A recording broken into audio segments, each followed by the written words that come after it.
उठा उठा श्री साईनाथ गुरु चरण कमल दावा।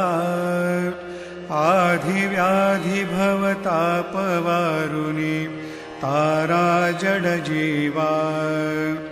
गेली तुम्हा सोडुनिया भव तमरजनी विलया। परिही अज्ञानासे तुमचे भूलवियोग माया।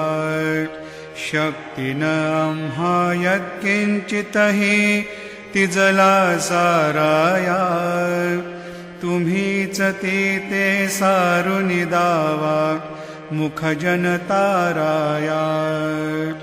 भो साईनाथ महाराज भवति मिरनाश करवे। अज्ञानी आम्ही किती तव वर्णावे थोरवे। ती वर्णिता भागले बहुवदनी शेष विधी कवे। सकृप होवुनि महिमा तुमचा तुम्हीच वदवावा। आधि व्याधि भवताप वारुनी तारा जड जीवा। उठा उठा श्री साईनाथ गुरु चरण कमल दावा। आधि व्याधि भवताप वारुनी तारा जड जीवा। भक्त मनी सद्भाव धरोनी जे तुम्हानुसरले। ध्यायास्तवते दर्शन तुमचे द्वारी उभे ठेले।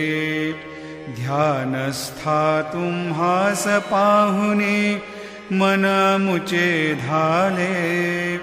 परित्वद वचनामृत प्राशायाते आतुर झाले। उघडोनि नेत्र कमला दीनबंधु रमाकांता।